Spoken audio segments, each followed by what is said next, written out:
Sup y'all, it's Footy Rants, we're back. How are ya? It's been a fucking Easter long weekend, feast of footy. How good is it to be like, it's Monday night, you haven't worked for 4 days and you just... Well, you're dreading going back. Yeah, exactly, well that's one of them. But to be fair, wasn't the most thrilling game. I guess the way it started to finish made it a little bit more entertaining. But yeah, regardless, 4 days of footy, you can't really be complaining too much without work. So yeah, look, we're going to cover off on a few little different points.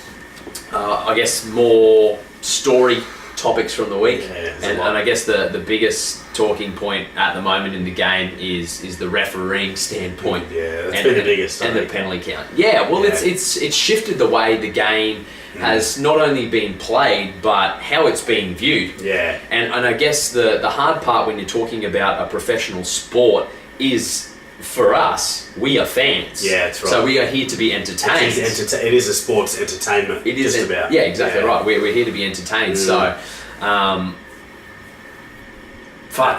we've seen some shit. We're being entertained in a way, but it's in a different way. Yeah, you know, and there's a lot of people blowing up New Zealand rugby. Penalties. Yeah, it is, isn't it? Yeah, there's a lot of penalty goals. There's a lot of controversy around things, so it's been really interesting. Yeah. But yeah, we've got a big show today. Yeah, exactly. So what's your take on? Well, let's just lay out the landscape. Yeah. So, you know, if your head's been up your ass for the last fucking 4 weeks, essentially what's been happening is there was initially going to be the crackdown at the ruck for the play the ball. Yeah. So it was no longer to be interpreted as like a genuine attempt. Apparently, it's like you have to touch the ball with your foot. Yeah.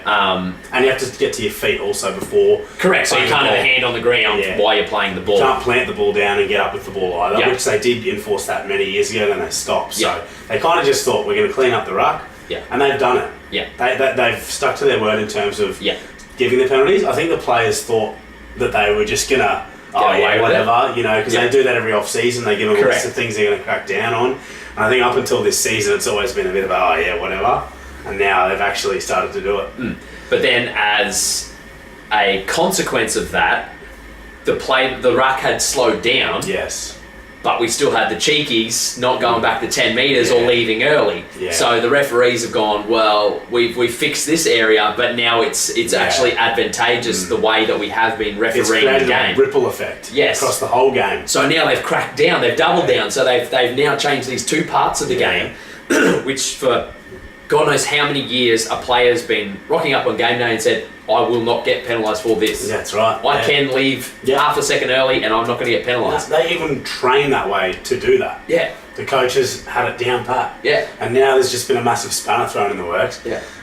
It's all different and players are having to re-train and get their timing right in a whole different way. And it's just causing chaos. It's funny that you say that, like around like coaching and stuff like that. I remember one night when I was refereeing like a game scenario for our 20s. Right. And Smithy, our coach, I penalised our like main team for getting off the line early, and he fucking sprayed me. He's like, "Give us a fucking go, cunt!" And I thought I would actually adjudicated the game properly, but you're right. Like it's not the way the game was being dictated. That's right. It hasn't been about doing it properly. It's been about giving a bit of give and take, and you know, that sort of thing to sort of keep the game rolling. And I think that's where the frustration for the lay fan has come.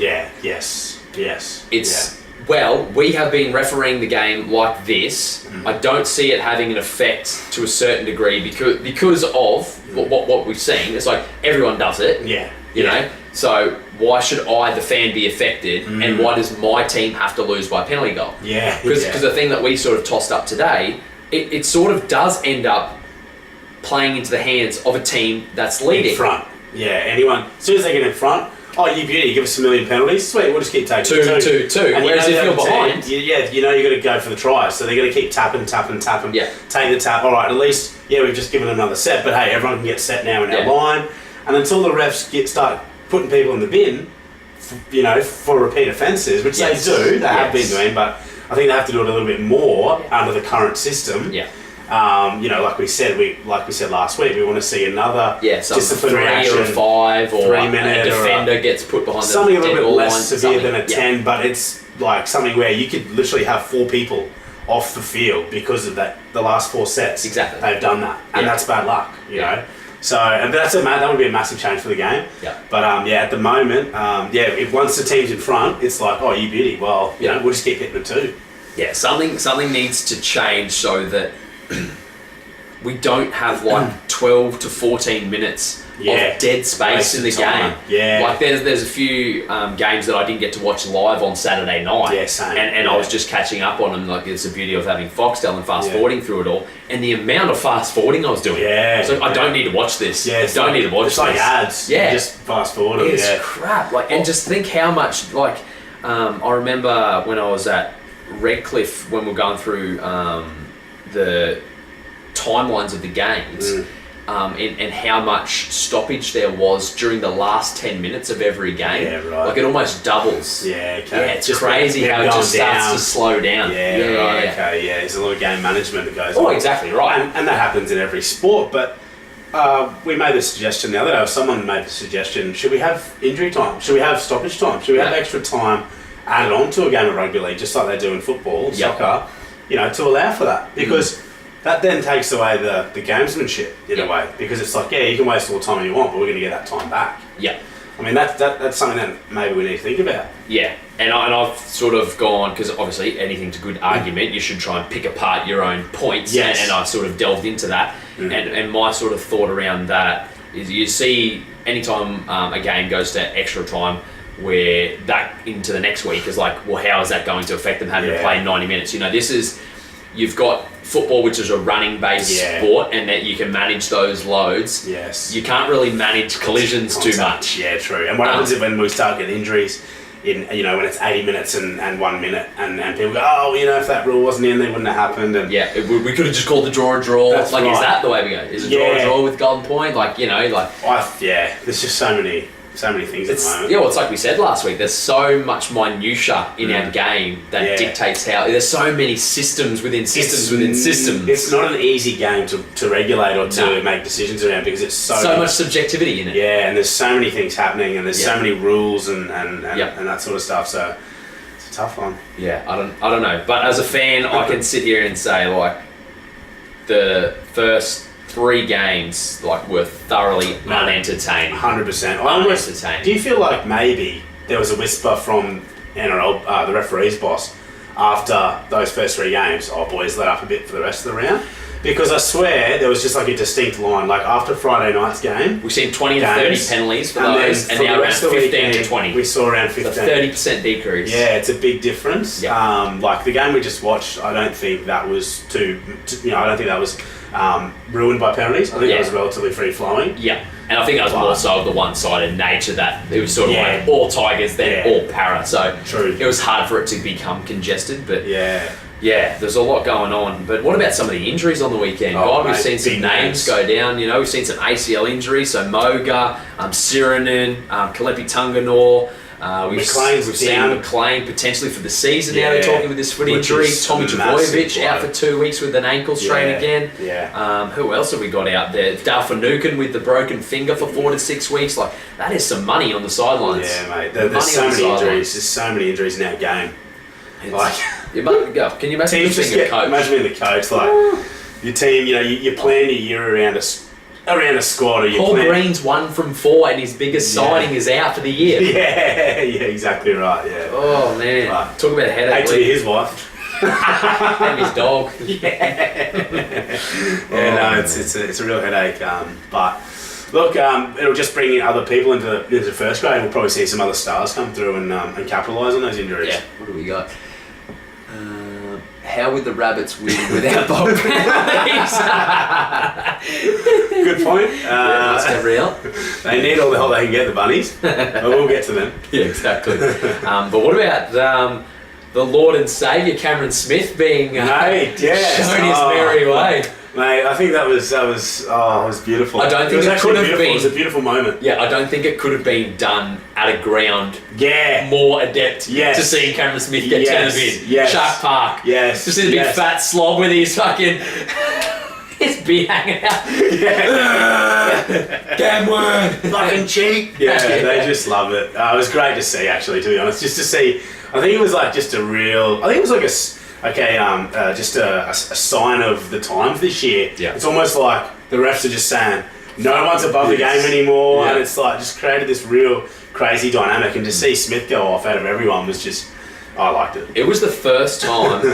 He did deserve it. He was spraying the ref. 100%. It was the first time in a long time that I'd seen the Melbourne Storm truly frustrated. Yeah. It was almost the exact product that the Melbourne Storm tried to produce in their opposition. Absolutely, 100%. They just leave you seething without answers. That's right. Yeah, that's right. And you saw how it all boiled over after the game too. Yes. And that was the first time you'd see that in a while. And the Storm were frustrated. Yeah. And the Sharks were going, good. You know, be frustrated. You know, take it out on us. Give away more penalties. Yeah, they played straight into the Sharks' hands. The Sharks love that shit. They did. It was really weird to see the tables turn like that. Because they're such an antagonistic club. Oh, mate, yeah. Like, just going. Shane Flanagan antagonises other players within the media. Yeah. Has a crack at Gavin Cooper after he called out the whole knee twisting thing with Matt Scott and stuff. Mate, Gallen's head is antagonising. Full stop. Even just looking at it, it's no good. And a couple of other topics that we wanted to cover off on was our form player for the first 4 weeks. So who's your form player for the first 4 weeks of the comp, and then we want to cover off on who we think the best signing has been. Okay, for me, form player is Gareth Widdop. He may have had a bit more of a quiet game yesterday, but I just think the way he's taken control this year, admittedly he's had a much better forward pack than he has over the last couple of years, with the addition of Vaughan and Graham. I just really like the way McGregor's built that team. Yeah. He started a couple of years ago. To the leadership of the board of St. George for letting him. Much like Newcastle. Yeah, that's right, exactly. And I think it's a different style to some of the way that the other clubs do it. But he's built that team, and he started with Widdop. I think Widdop came in 2014 or 15, one of the two. It was 14. Yep. So it's been a few years, but now that he's comfortable in that club, they've gone and picked up some really good forwards. DeBellin's only getting better, and then they buy Ben Hunt as well, just to put a little cherry on top. Widdop's just excelling at the moment. It's a pretty handy pickup, isn't it? Absolutely. So he's my standout player, even though there's so many others like Kalen Ponga, Blake Green, who else? Tommy Trebojevic has played really well up until this injury. Maloney stood up really only on the weekend. This game, yeah. But you just know he's going to have a good season. Yep. What about you? Is there anyone else that I'm missing? There is. Tohu Harris, but these guys, most of those guys I've mentioned are all signings. They're all at new clubs. So it's there's that much movement in the off-season, right? Yeah, nearly everyone's moved, haven't they? Yeah. So, stand out for you, you reckon who? Jack DeBellin has been the standout. Yeah. And I love the way after that game, he come up and said, I'm made for Origin. Yeah. I love that confidence, and I think the tall poppy syndrome that us as Australians have to live through. The fact that I can say I love talking about footy and I'm brave enough to fucking put myself out on social media. A lot of people would be quick to shut us down and say, fucking what the fuck do you know about footy? I don't really care. It's pretty evident that I fucking know nothing because I tipped 1 out of 6. So. 1 out of 8, sorry. So I've had an absolute cut around. Yeah. But it's the fact that you can put yourself out there, and I applaud him for doing that, because it'd be easy now for him to go out and have an absolute shocker next week. Yeah. And I think that's why a lot of people were afraid of the failure. Yeah, that's right. And the media, look at the Australian cricket shit that they're going through. Yeah, it's that's right. They cheated at a game, and now they've been dragged through the coals. Yeah. Yeah, and then we weren't even bothered going down there. We're not going down Matt Lodge Avenue again. Yeah, stinky.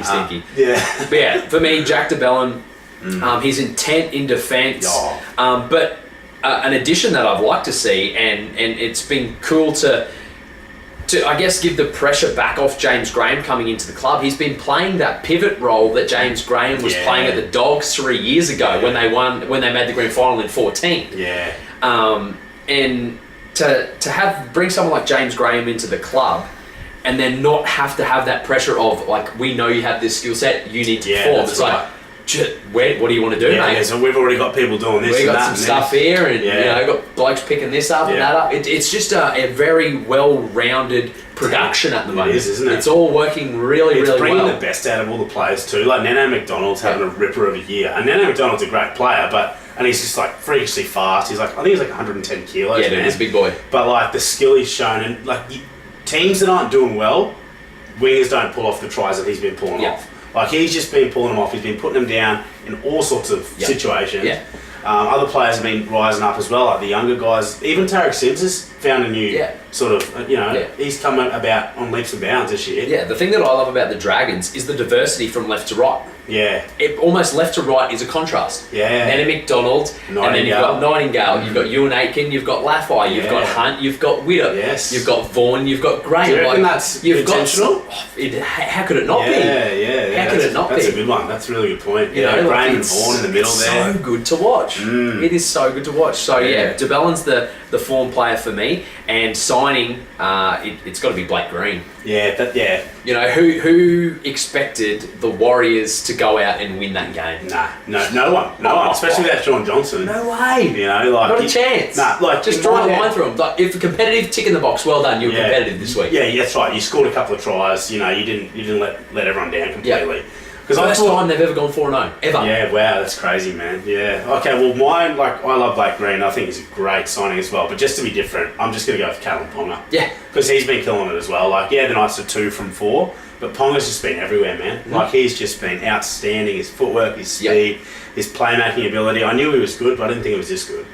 You know, and he's going to be scary, man. Yeah. I hope he's playing for Queensland. Yeah. I don't even care where he's from. He's just playing for Queensland. Is he Kiwi or whatever he is? He's good. He's good to go. Yeah, he's good for Queensland? Yep. Yeah, I did hear that. I don't know how that works. Yeah, he ended up turning New Zealand down. He did he? Yeah. Good man. Because he's actually born in Queensland. Oh, he is born in Queensland? I'm pretty sure, yeah. Yeah, right. I'm happy to be corrected on that, but I'm fairly certain he's born. Doesn't matter anyway. Went to school in Queensland. We just take all the best ones. So and the thing for me that impressed me about Callum Ponga is he actually has stood up because my biggest concern was him was the week in, week out physical nature of it. Yeah. And now that he's going to be forced to bring the ball back constantly. And man, hats off to him. Yeah, he's gotten bigger too. Yes. I think he's handling the physical side of the NRL. Well, yeah, he's come into his third pre-season now of NRL, so you know that's going to start to pay dividends after 3 years. So what is he? Is he 21? How old is he? I want to say I think you're right. Around 21. It's just maybe scary, 20, turning 21. Yeah, it's scary. Something dumb. He's going to be insane. Yeah, crazy. All right, well, should we get into it? Yeah, we should. Yeah, we had the Cowboys and Panthers first up, didn't we? Unfortunately. Let's go over this shit. I guess the best part is the Broncos didn't play this week. Yeah, I know. I'm still hurting. Yeah, so again, another game that I think not many people would have tipped outside the Penrith faithful. No. So Penrith go on and win quite convincingly in the end, 33 points to 14 over the Cowboys. With Cleary being out for an extended period of time, you almost draw a line through them. I didn't see them playing this well at all, but physically up front, the defence, it just commanded respect. Yeah, it did, didn't it? They didn't give Cowboys any room. Mm-mm.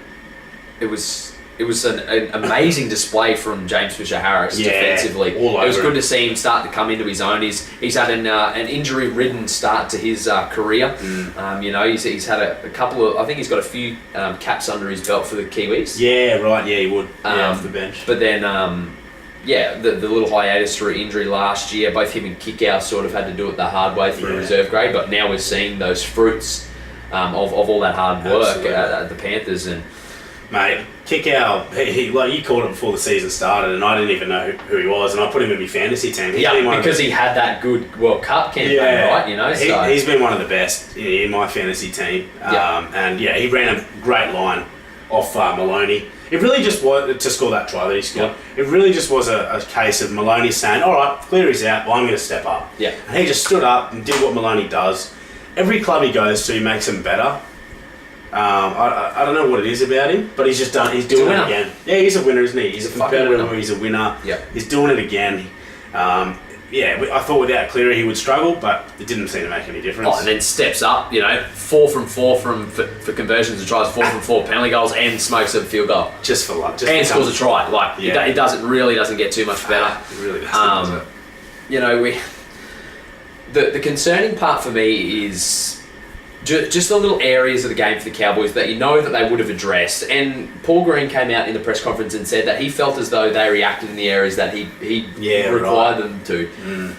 But in saying that, I've almost got to call bullshit. It's almost like he's trying to just keep everyone calm. It's like, I'm calm, so the media can be calm. There's no need to be panicked here. Yeah. But it's like, you can't tell me, Kickow, being an ex-Cowboys fucking player, he wasn't on your fucking tip sheet. Yeah, exactly. Do not allow him to get one-on-one with Michael Morgan. Doesn't matter if Michael Morgan's a big body. No. Kick out his fucking giants. He is, yeah. So what do? Gets one-on-one within the fucking first few sets. They just didn't execute in defence. Yeah. You know, and like, look at some of these scary stats. They had majority of the ball. It was almost 60-40.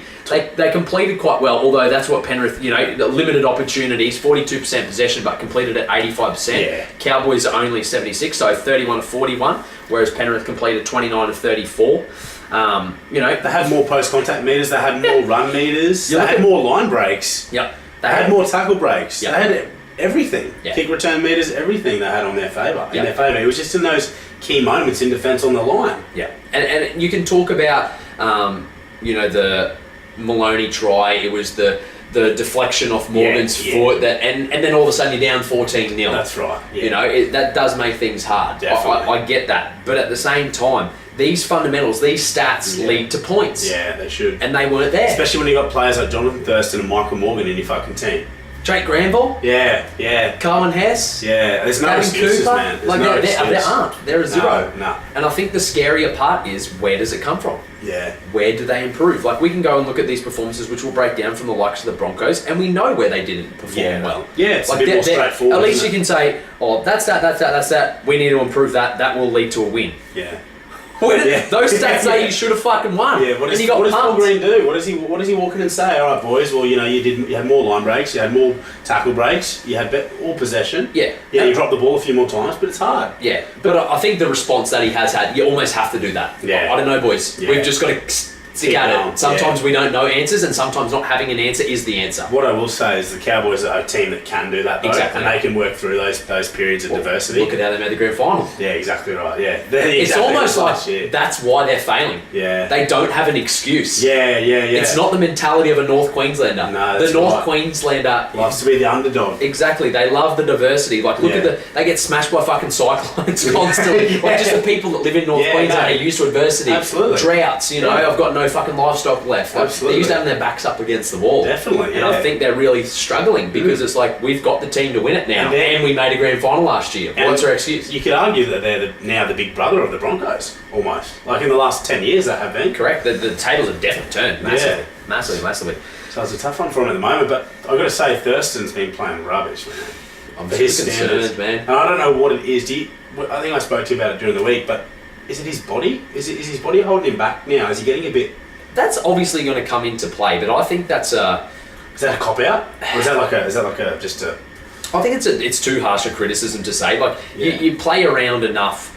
He's played enough footy and done enough great things in the game for that not to become an issue. Like, you adapt and overcome. Yeah. And I'm convinced that's what a player of his caliber would do. If he knows he doesn't have that extra step, like, there's going to be different things that he starts to work out within his game. He's been doing that for years. Exactly. On the decline. Yeah. Slowly, Yeah. So no, he just looks really quite sluggish, and it looks like his head's not. It looks like he's not thinking as fast either. Yeah. To be honest, it could almost even be a case of.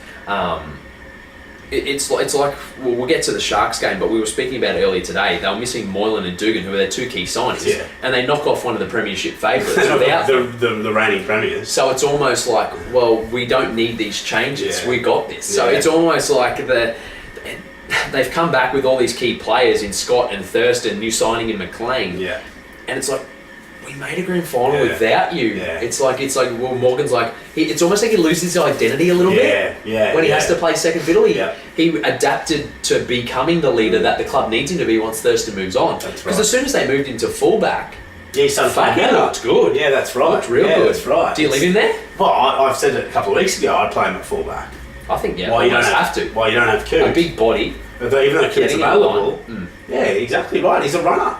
Don't get me wrong, he's a great playmaker too, but what have you got to lose? Yeah, nothing. You won from 4 now, and they're taking on the Warriors in New Zealand. And it's not like you can't move him back mid-game if you need to. Yeah, because you've got Tamari Martin, keep Hampton on the bench, whatever. They've got the players there to have. They've got a lot of versatility. They've got a lot of options. Yeah. Maybe they just need to explore a little bit with that. Yeah. Based on the new dynamics in the team, correct, which is a result of Thurston and Scott being injured last year, and Morgan. Because if they click, it's game over. They can beat anyone, absolutely anybody on their day. So. Yeah. Bunnies, Dogs. The Rabbitohs. Well, this is the game that the Bulldogs lost. Yeah, that's right. The Rabbitohs did not win this game. Yeah, no. 20-16. Yeah, 20-16. We see a 76-minute try by Cam Murray, the youngster who you were giving big praises to before the podcast. You really like what you're seeing from him. Big rap. But look, defensively, the Dogs were phenomenal. They were so good for 76 minutes. Yeah. We literally seen the worst 5 minutes of defence, and it cost them a game. Right, yeah. And it just shows you the meekness that can occur in a game. Yeah, you switch off in NRL, and any team is going to make you pay. It doesn't matter if they come in last. There's enough talent across all 16 teams for that to be the case. Yeah, it's like they just failed to close the game out. Because if you look at the stats, they only scored 2 tries and the Rabbitohs scored 4. Yeah. And I think the Bulldogs scored 3 penalty goals. Yeah. So they were just sort of crabbing along, just sort of trying to put the game to bed. They weren't trying to finish them off. Yeah. And then they got stung in the end. Do you almost feel like there's still this almost like hangover of how they played under Hasler looming over the team? Yeah. Mbai goes down real early with that head clash, and that doesn't help. But they were still on the front foot, and I felt like they were creating great opportunities. Like the 2 Morris tries were against the run of play. Like that they really fought for those. But it's almost like there's still a failing of some sort of progression in the play. Yeah, definitely. Even with James Graham and Reynolds moving on, and Woods and Foran coming in. There's something that still doesn't smell quite right, does it? I agree. Yeah, I've wondered how they were going to go from the start of the season, how they're going to go without Hasler, because the whole reason Foran came back was because Hasler was there. Yeah. So like it doesn't seem like the team has got the same traits as it did with Hasler. That's for sure. Yeah. Don't get me wrong. It seems to be a little bit more up tempo. Yeah. And that little short side play that saw Hopewade put Morris over that try. That was nice. Fantastic. Very slick. And it's good to see that they still utilise a lot of the skills that was required of Hopewade when he was playing one at centre. Right. Yeah. Like it was a little sweet play, played straight to him and let him ball play. Yeah. Not too many teams are letting their centres dictate a ball playing short side. That's true. So there are areas where they can really dominate, but I felt like once the tide started to turn, Sam Burgess really started to take control. He's had a really good couple of weeks. Yeah, he has the last 2 weeks, and they've won both of those games. Yeah, just says the influence he has on that team. 100%. Yeah, he's the man. He's in a bit of hot water though at the moment with that elbow. He did run in with the elbow, but I think you see that so often, and I don't think it was intentional out of malice to try and hurt somebody. It's just a simple motion of trying to bump somebody off, and his elbow's gone up too high. And he's coming from the side. Yeah. The defender's coming from the side. Right. So he actually wasn't looking at Morris initially. He's bracing there and then Morris is coming shifts his weight. Because if he doesn't shift his weight, he's getting folded and his coach is going to spray him. Yeah. So it's one of those catch-22s. Yeah, he definitely didn't lead with the elbow. But, we have a look at some of the stats there. Like 13 errors to the Rabbitohs. That's obviously a glaring stat that needs to be improved upon if they're going to continue any run of form. And then 14 penalties versus 10 in favour of the Bulldogs. So that's discipline. Let them down. Yeah. It's like they were lucky to capitalise in the way that they did with those 10 penalties. Absolutely. Absolutely. Big shout out to Johnny Sutton as well. Not that he's listening, but he. You never know. Yeah. Hey, bro. He's reward. Yeah, bravo, boys. No, but the way he pulled off that winning play, he just took a lot of players out. And just looked for a gap, and Cam Murray hit the line. Just ran a great line, and he just put him through. But it was all Sutton that created that try. He wound back the clock, and they needed someone to step up, and he did. Yeah, for sure. It was massive. Ziggy, we'll get to your question once we get to the Bronx Titans game, because I think that's the game that's probably most relevant for that, brother. So we will get to that Biff question. Yeah. On to the next game. So we had. This was the worst game I think I've ever watched. Man, it was hard to watch on it. It was just the there was just nothing doing. Nah, it was flat. There's only one try in the whole game. Yeah, Edric Lee. Could you think of like a least deserving player to score a try? Yeah. He's such a gross player to watch. Shit. He's like what? It's like when your mate who sucks at playing footy asks you to come down and watch him, and you go watch him out of pity. Yeah. Rocky Wise, I'm talking about you. Sorry, man. The intercept king. Every time. The intercept king. But look, 6 penalty goals. Like that's what I'm talking about. Yeah. getting back to what I was speaking about at the top of the podcast, I don't want to see that shit. Nah, it's shit, man. It's 6 stoppages. Nah. Let's say it even only takes 2 minutes. Yeah. There's 12 minutes gone. Yeah. But let's face it takes longer than that. Penalty goals take way longer. Yeah. Penalty goals, are we going to take the 2? Yeah, that's right. Yeah, right. So much time. Get the tee out. That's right, yeah. It's disgusting. I guess another thing we touch on there, Andrew Fifita pledges his allegiance for Tonga, so we won't see him in a Blues jersey. Do you think he would have got picked anyway? At the moment, no. Yeah. Not the way a lot of other players are playing. Yeah, I don't think we need to pay it any more respect than that. No, I'm not interested. Jog on, keep worrying about your haircut, yeah, stinky. Shocking. Yeah, but who would have thought that backline, you know, like you said, you got Edric Lee there, Jesse Ramian, who's still relatively new to first grade, like... Yeah, and he looked tenacious. Yeah, he played hard and he set up that try. A good little flick past Edric Lee. So, looking at the lineup at the start of the game, I wouldn't have picked that the only try would have been, manufactured by Jesse Ramian and Edric Lee. Yeah. I was thinking, that's the side that the Storm are going to have a real crack at. They're going to have a real good crack at this because that's the obvious weakness. But well, there's a stat that tells you how dog shit this game was. Time in possession added up comes to 46 minutes. Oh my god! So the rest is stoppages. Lost balls, 72% completions for the Sharks, 29 of 40, and the Storm 64%, 27 of 42. Jesus, it's you won't see that too often. You won't see that from the last 2 premiers. Yeah, and it wasn't too much better when they lost to the Tigers, to be honest. Yeah, true. So the Storm at 2-2, we're seeing all this talk and pre-season of the Storm and the Cowboys being favourites, and I must say, I was severely questioning where all this anticipation was coming. I think there was far too much expectation coming out of Brodie Croft's corner. Yeah, I agree. I think it was undue pressure put on the youngster. I agree. And I know that comes from the pedigree and standards of a club like the Melbourne Storm, and how often do we see it? Cam Munster sort of came into his own quite quickly, slotted straight in, but I think that's a different kettle of fish. We've seen the number of positions that Cam Munster was able to play to get his where he is now. Right. Whereas you're chucking a kid into, he's a halfback. He's a pure half. That's all he is. Nothing else. Yeah. So and I think we're just seeing that it's going to ebb and flow. Do you think the reason is for the Storm that they're struggling at the moment is the fact that the referees have changed so much and they're just really struggling to adjust because they've had the rub of the green over the last few years and they've been the best at working the system. Do you think there's well, that's why they were the champions. Yeah, 100%. They were the best at the ruck. Do you reckon they're the most upset or most frustrated or most affected by all this new stuff? Definitely. Yeah, I think they'd have to be. Yeah, they'd have to be. Yeah, and I think it almost comes back to a little bit of that tall poppy syndrome. Yes. Everyone hates winners. Yeah, how many supporters that aren't Storm fans do talk of that hate? Yeah. And I'll even say it myself. Like coming into these later years, I don't enjoy the way Billy Slater carries on a lot of the time now. I don't either. I think he sort of, at times, he can act like a bit of a protected species. Yeah, absolutely. He carries on and sooks about, copping facials or this, that, and the other, but he's happy to dish it out. Yeah, loves it. He's a king of dishing it out, so... Absolutely. And I think if you're the NRL, like if you're sitting on the NRL board and you're thinking, how can we progress the game? How can we get new fans? How can we do this, do that? You're thinking, all right, well, the Storm have dominated over the last decade, just about, you may as well say. They've won the premiership now.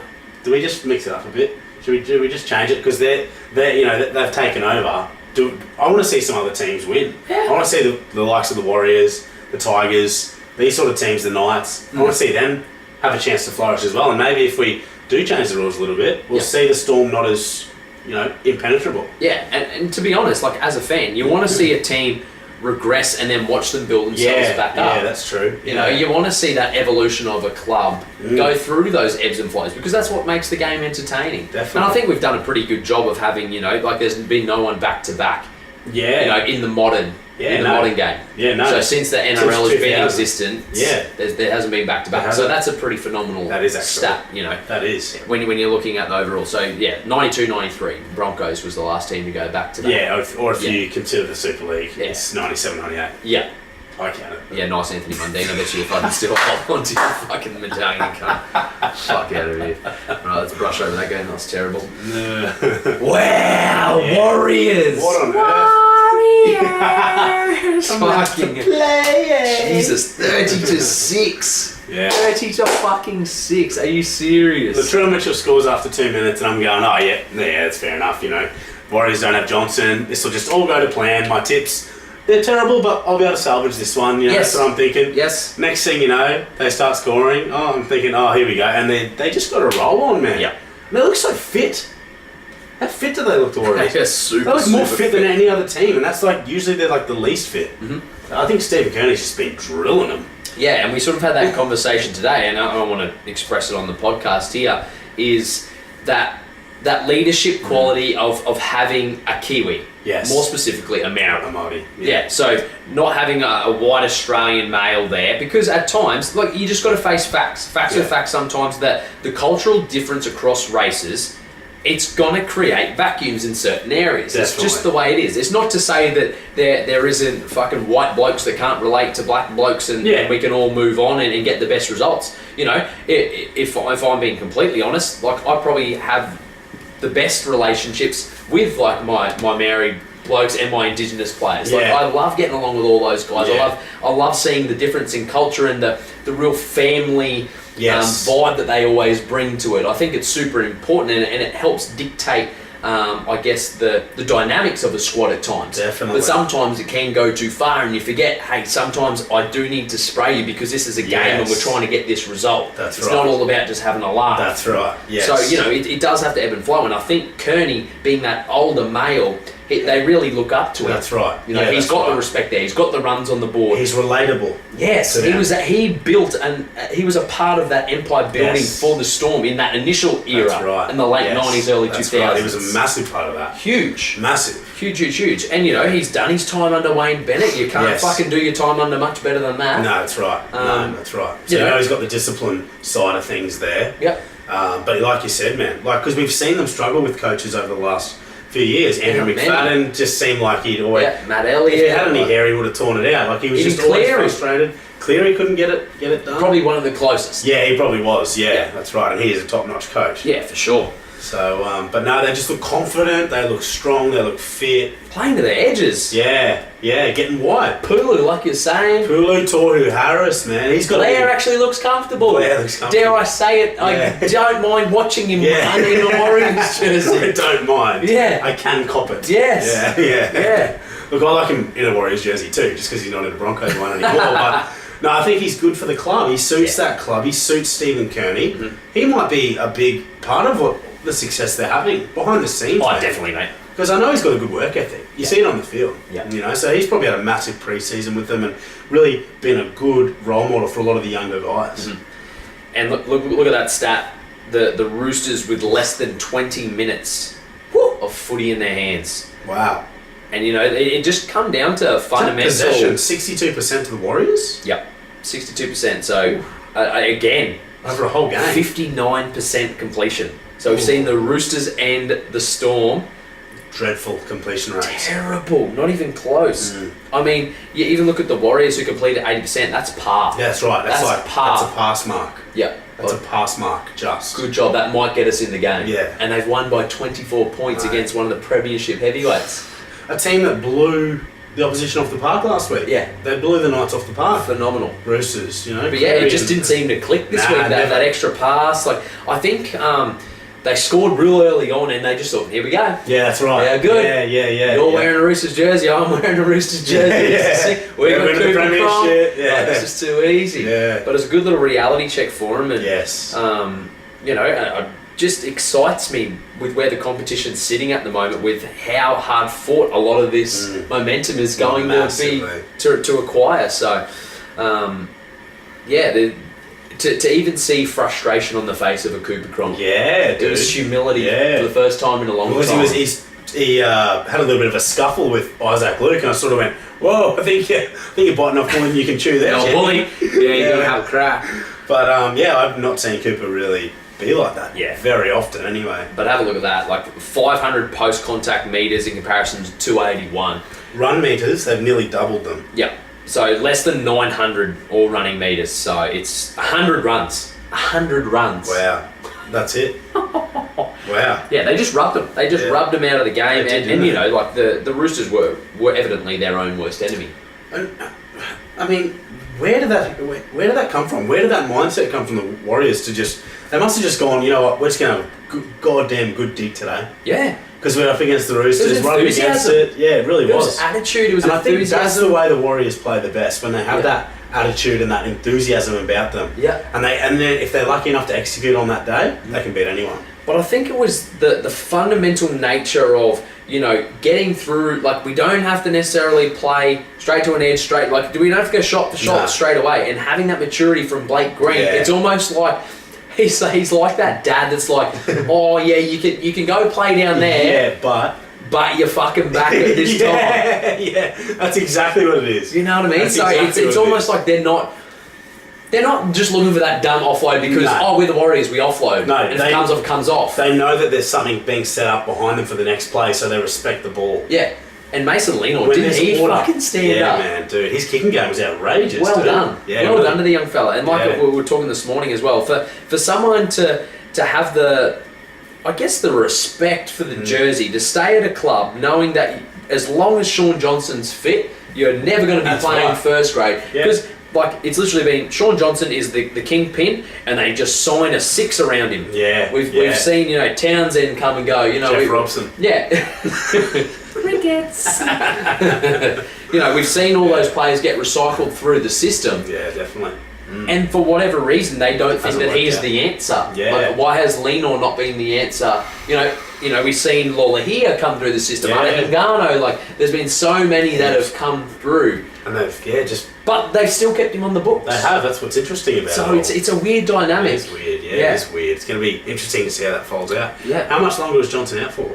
That's a great question. I don't actually know the answer to that. Yeah, I have a feeling it's only 1 to 2 weeks. So, which is a big plus for them. Like, the more that he's playing the Warriors jersey, the better. You know, I mean, how would they have gone if he did play on the weekend? Do you reckon they would have won or lost? I mean, who knows, man? At the moment, you just don't know. Yeah. Now to the most disappointing performance of the round. The Bronx? No. No, this is the Seagulls against the Raiders. Yeah.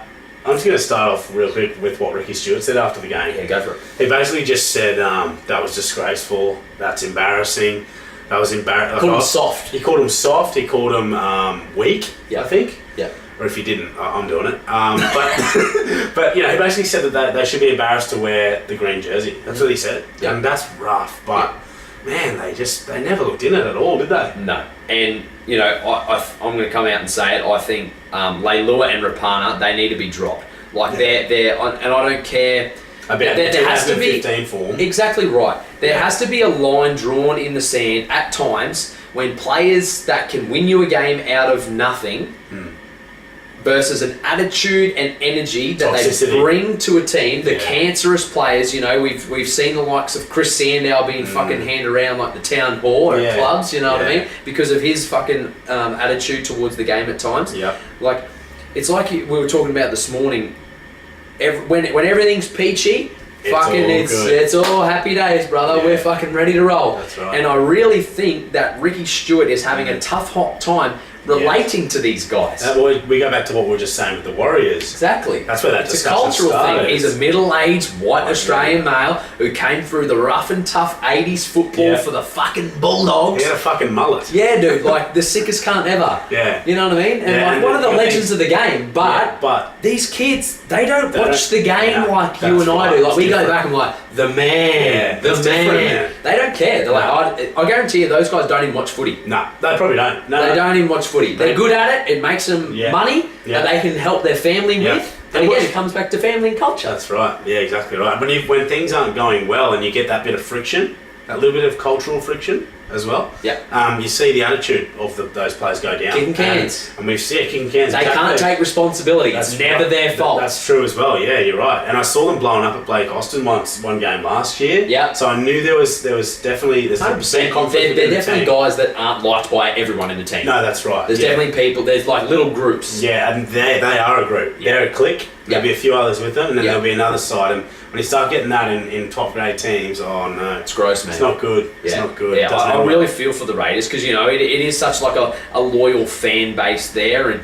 you know that they've stuck through just hoping that they're going to see some sort of resurrection of the jersey like they've seen throughout the 80s when Meninga and the like were there. But they had the Viking clap and all the momentum was with them. They finished second on the ladder in 2016. Yeah. Everyone was expecting a big year last year. They disappointed. now they're coming out and doing this. It's almost like they've gone full circle. Yeah, it's and they never even hit the top. No, exactly right. Yeah, so, I think that's the concerning thing. I think they almost thought that they'd already made it. Yeah, I agree. We're there. It's just going to keep happening. That's right. We're thereabouts. That's it. Yeah, it's really disappointing. But hats off to the Sea Eagles. You know, it must be frustrating being Trent Barrett riding this wave at the moment. You know, putting 50 points on, getting 30 points against them, getting another 30 points. Yeah. But I guess that's just the nature of the NRL. Yeah. You know, 7 days is a long time in rugby league, as we're seeing at the moment. But Tom Trbojevic, man, the Trbojevic brothers, dude. Like, if they don't get picked for Origin, I don't know what's going on. Yeah.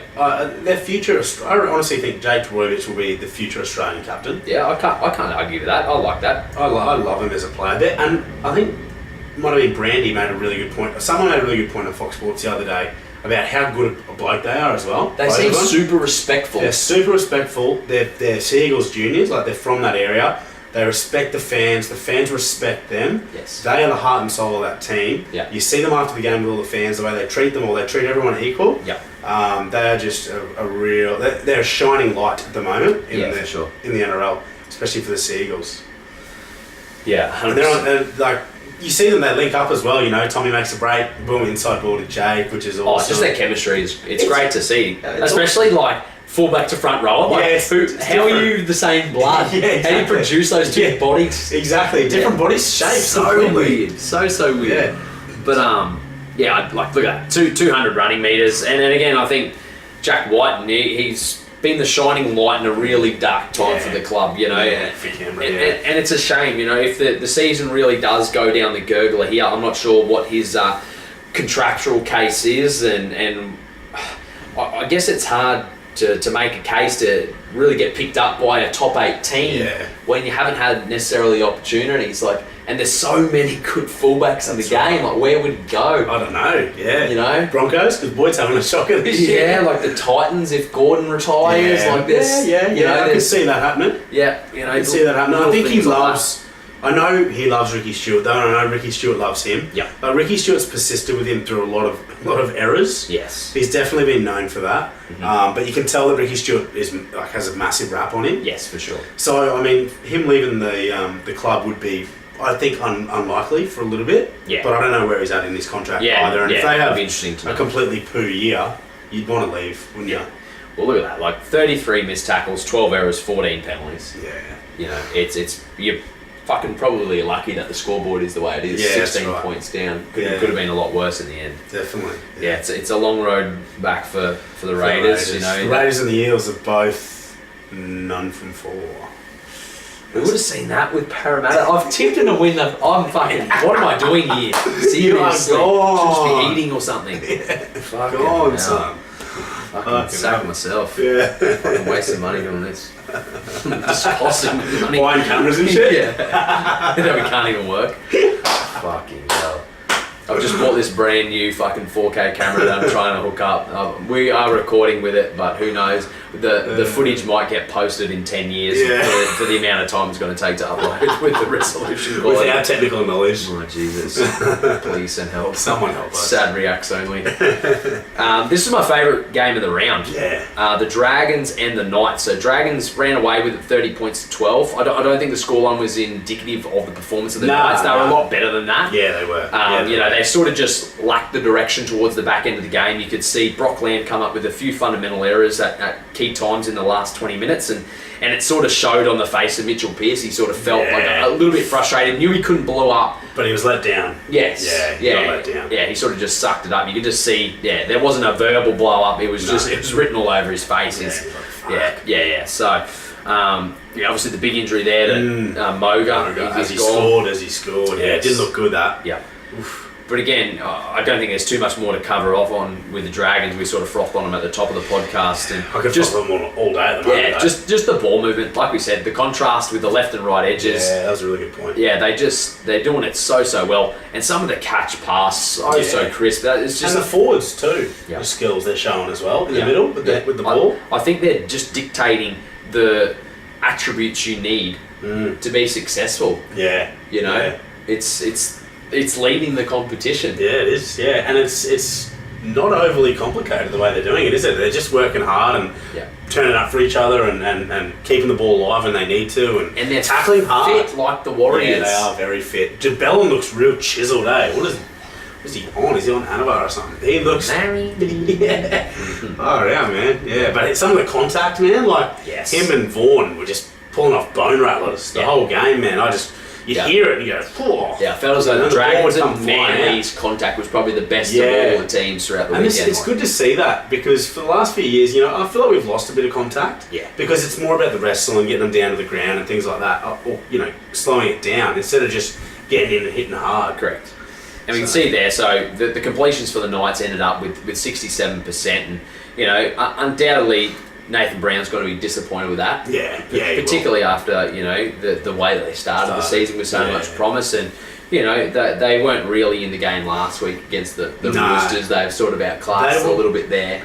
More in the game on this one. Yes, and they were versing the hottest team in the NRL at the moment. Yeah, correct. So they can't be too harsh on themselves. Yeah, they struggled to make line breaks. They just couldn't quite crack them. I know Callum Ponga made one.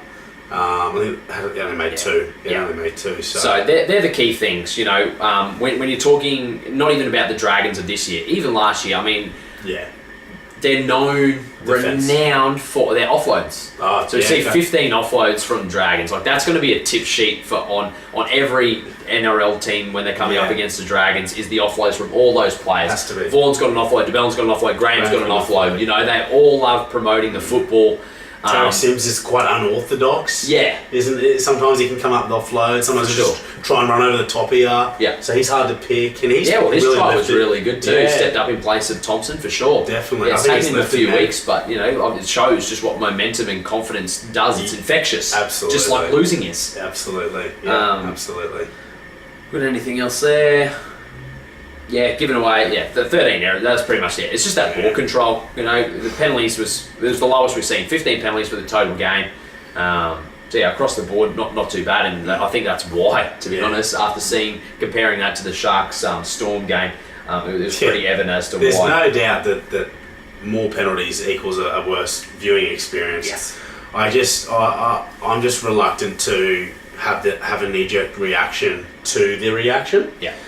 At the moment, I want to see what happens if we persist with not necessarily just penalty, but just the whole actually fucking adjudicating on the rules, actually enforcing the rules. I want to see the benefits long term. Will the players change? I seem to think they probably will if they're forced to, but I feel like we need to see more sin bins. Yes. In certain situations. Yes, like today, Bo Scott today. Yeah, well, that was sin bin. Yeah, he was in the ref's face, just spraying him. Hammer and Badger. Yeah, and Badger's, he's known. He's a pussy. He's a bit of a puss. Yeah. Whereas Matt Chekin is known for sending people off. Yeah. So I just think repeated penalties on the line, automatic sin bin. Yeah. Like, if it's clear to the ref in his discretion that it was, on purpose, he's got to go for 10. I think that's the only way they're going to learn. Yeah, that is a much more severe penalty that you have to take on a personal burden too. That's right, because then they score the next set and you fucked up. Yeah. So you're not going to do it next time. Yeah. Whereas if you get, your team gets to just, I've given away a penalty and they get another 6 tackles, but we get our defensive line set, we can force an error on the first tackle and it's all forgotten about. Yeah, exactly right. So, Alrighty, the game that you probably don't really want to address, but the Titans with the upset, 26 points to 14. So, and there's a couple conversions missed there from the Titans as well that could have made it look a little bit more cheeky. Could have been 30. Yeah. And let's face it, the points from the Broncos came from terrible defence. Yeah. Oh yeah, disgusting. So they never McCulloch dummy and a Nicarima dummy. That's right. They never looked in the game, the Bronx. I was at the game, and I was sitting right in front of where Philip Sammy and Dale Copley scored in the first 4 minutes, and I was just going, "You're joking." Here we go. Crazy, they never looked in it. No. McCulloch was the only one that played even somewhat okay. Yeah. Everyone else was trash. Thaiday was trash. I want Thaiday dropped. Honestly, I do. I can't argue with that. He hasn't. He even came out and said that he didn't do his job effectively. Well, good on you for putting your hand up, but I'd like to just see you perform. Yeah. Earn the money that you're being paid. For sure. Darius Boyd, shocking again. Yeah. He's had an absolutely terrible year. Yeah. I want to see him. I'd like to see him dropped. Honestly, I would. What do you put that down to? Well, you know that's never going to happen, but yeah, no, that's what annoys me. He's a protected species within the Broncos club, yeah, and he is the captain. So And the last thing Wayne Bennett wants is people asking questions. Oh, you've dropped the captain. Oh no, the club's in turn. Yeah, exactly right. You know, so but what do I put Darius's bad form down to? Yeah. The fact that the halves aren't performing either. Yeah. You think it's that added stress? Because when the ball was moving well, it was mainly coming off him. It's like after round one, like I said, he might as well been wearing 6, 1 and 7. Yeah, pretty much, man. Yeah. I mean that the halves played well against the Cowboys. But why did they not go back to that? Literally, LG and Taylor did what Nikorima and Milford did to the Cowboys that won them the game. I don't know the answer, man. It's like, obviously the forwards have got to be to blame as well for not laying the platform, and we haven't seen the Broncos forwards actually perform that well other than against the Cowboys. No. But, you know, is it that, or have they just been having off days? Have they just not been turning up? I don't know, man. Well, it's weird. Like, you look at there, like, all runs is just about the same carry for carry. There's only about 100 metres difference in all runs. Post-contact metres is only literally 11 metres difference. Over a whole game. The line breaks are just about the same. I think it was almost like a desperation from an inexperienced team. It was like, fuck, we're winning. Yeah. Like that crossfield kick from Savage. What is the fuck, bro? Winger to winger. When does that ever happen? I want to know. Yeah, exactly. I want to know. Tell us. Yeah, Jesus. But I mean, no, it was great. Like, like I've harped on about the Bronx, and they did play like shit. Yep. But the Titans did actually play really well. Like, you look at those squads on paper, you'd back the Broncos any day. 100%. I don't think many people would have tipped the Titans, but especially after they got pumped last week. But no, they just came out and played awesome, and it was the no-names that stood up. Philip Sammy scored a hat-trick. Yeah. But like you said, LG played a good game. The lack of direction, like you look at missed tackles is just about on par as well. 26 missed tackles from the Bronx, 31 from the Titans. And then you've got negative play, so both with 11 errors, and the Titans conceded 11 penalties versus 4. Yeah, so there's no real excuse. That should be huge shifts in momentum. That last 15 minutes, mate, they had after Nikorima, nothing with it. They had plenty, that's the problem, is that they had plenty of opportunity. Absolutely, they had plenty of opportunity to win that game or to get level in that game, and they just had no answers. The halves looked like lost little chihuahuas out in the field. Like, I was watching them and they were just like, oh fuck, like neither of them knew what was going on. There was no direction. Yeah. And it's like, what have you been doing all week at training? Yeah. What's changed? Yeah. Nothing's changed. I don't see what's going on. Yeah. And I think being able to implement the spine that Gareth Brennan originally wanted to implement, you know, having LG Taylor, Gordon Peets, not having to have Cartwright even in the starting side. Will Matthews started, pushing big fucking how's his name eluded me? Ryan fucking James. Back to the middle. He's a middle. He's not an edgy. He's a middle. So putting him back in there with Wallace, that's where they had the success last year. Tick in the box. I think foundationally from ruck out, it provided the stability that they needed. Definitely. Proctor, you know, he was a lot more effective on that right edge. Him and Taylor seem to have a good little bit of chemistry forming now. It was good to see. You know, you never want to see a team just lose just because they have a shit team on paper, or there's been heaps of changes and all the stuff that they went through pre-fucking Hayne and no, it's pretty rank, man. Definitely. Like the Titans deserve it, man, and good on them, but just the way the Bronx showed up, man, it just wasn't first grade standard, to be honest. No, it's definitely going to be a long way back for Bennett's boys, and but like I said at the start of the podcast, at least it's some fundamentals of the game that they can improve on to get a result. Right. Yeah, that's right. Whereas the Cowboys is like, fuck, I thought they played pretty good as far as like on paper and movement of the ball and intent in defence. It's like, fuck. Where there's no answers. Where do we go? At least the Bronx have got somewhere to start. Yes. Alrighty, well, finish up the podcast with the last game that we just seen prior to the podcast in the West Tigers and the Parramatta Eels. So another battle of the West. Very one-sided up until the last 15 minutes. They just shut off. And from memory, I think in a corresponding game last year, the same thing happened. But I think Parramatta won. Came back. From memory. I think it was one of Moses' first games. Oh, and he sort of pulled a few good plays off. From memory. Yeah, right. It was literally exactly like you said. What was 30 points to 6 at one point. Yeah. And then, it was all para for the last, I guess, 15, 20 minutes. Had Mitchell Moses kicked those last 2 goals, all of a sudden a 6-point ball game. Corey Norman catches the ball on the last play of the game. With 2 minutes left or a minute left. It would have been really, really interesting. Another game where there wasn't too many penalties. But I guess there was just a whole heap of changes within each side. You know, the no Hayne and French was a big exponent of the failures in the defence on the edges. So George Jennings came in, and then you had Avaha and Hoffman on the left edge. So it was a very makeshift back line in a way. Yeah, and Will Smith, even though he started off quite well, felt the pinch late in the game. He made a few pretty critical errors. Correct. Like he does bring a lot to that team, and he did score that first try, and he brings so much energy and so much unpredictability and strength and footwork and speed. But he's a double-edged sword as well. He made a lot of errors. Yeah, exactly right. And the discipline comes back. So nine errors and 8 penalties in comparison to the 4 errors and 3 penalties. That's a pretty clinical performance. You know, Cleary can't be too disappointed with 4 errors and 3 penalties after what we've seen. You know, some teams giving away 16 penalties. So we've only had 11 penalties in that game, but that's by far the least we've seen on the round. It's almost as the round went on, it got less and less. I think you're onto something. Illuminati. Get your 4 hats on, boys. They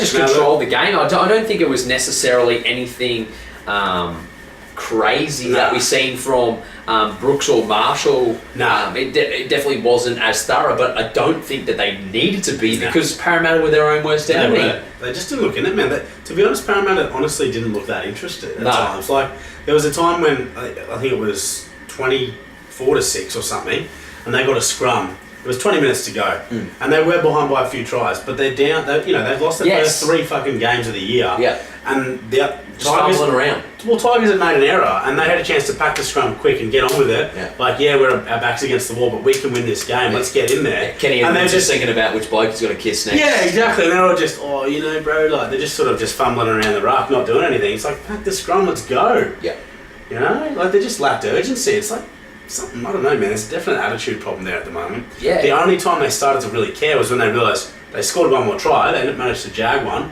and they went, hang on, maybe we can actually win this. And that's when they decided, let's turn it on now. Yeah, for sure. They started scoring tries. Yeah, correct. So, again, I think you give praise where praise is due for the Tigers. Absolutely. You can only play with what's in front of you, and if that's what the opposition is going to toss up, I think they did a pretty just job. I think, no doubt, Cleary would have been thoroughly disappointed with the back end of the game, you know, and that's something that maturity-wise as a squad they're going to have to improve on if they're going to be a top 8 contender. Definitely.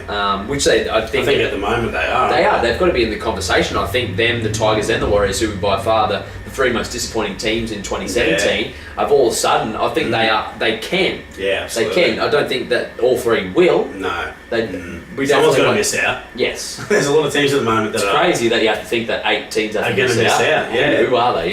Yeah.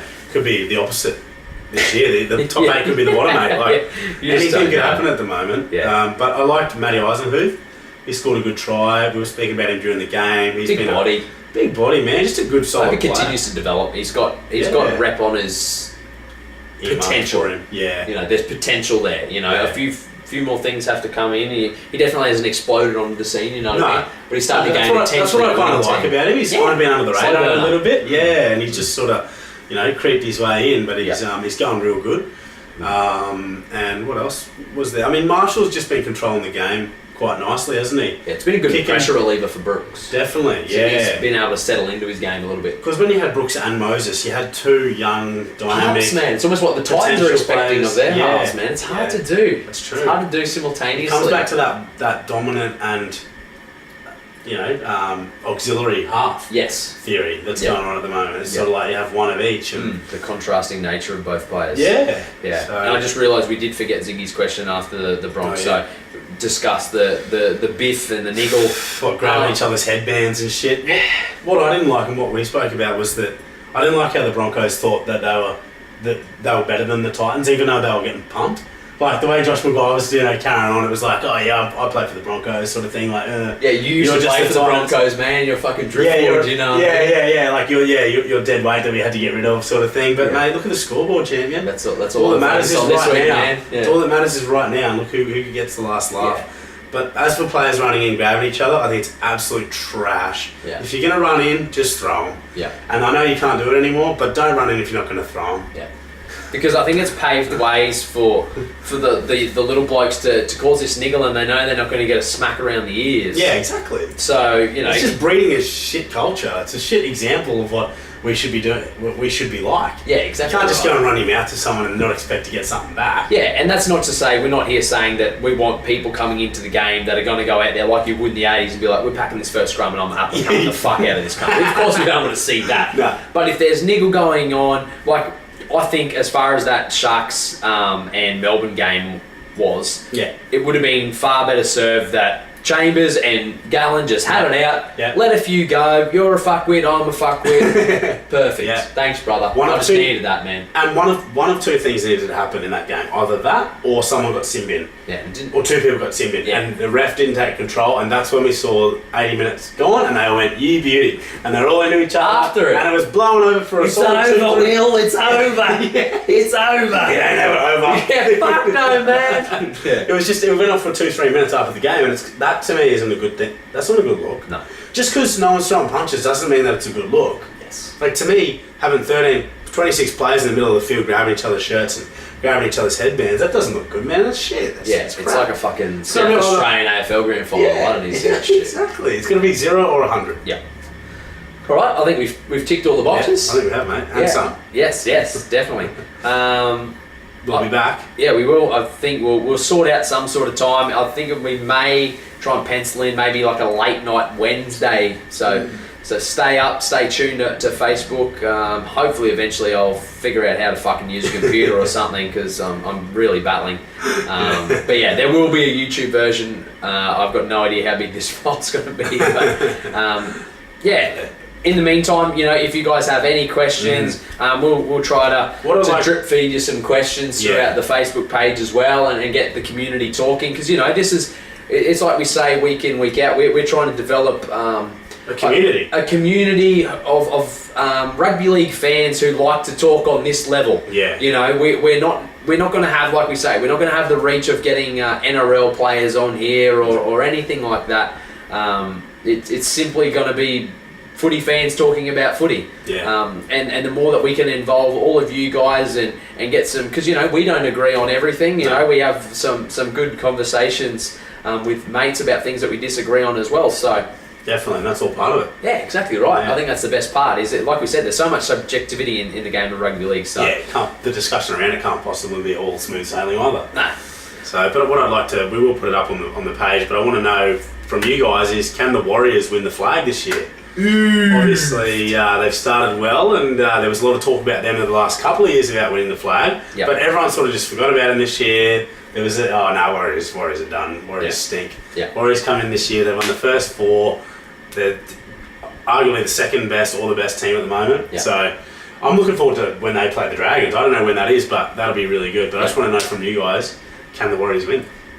All right, we'll leave you with that gang. Like we said, we'll post something up and we'll try and get a thread around it. And obviously, with my thoughts around Blake Green, who knows? There's got to be some contenders there. And we didn't even talk about him being in contention for Origin. So we'll leave that. Otherwise, that's another fucking 20 minutes. And we'll keep battling. So, right, gang. We hope you've enjoyed your Easter long weekend of rugby league.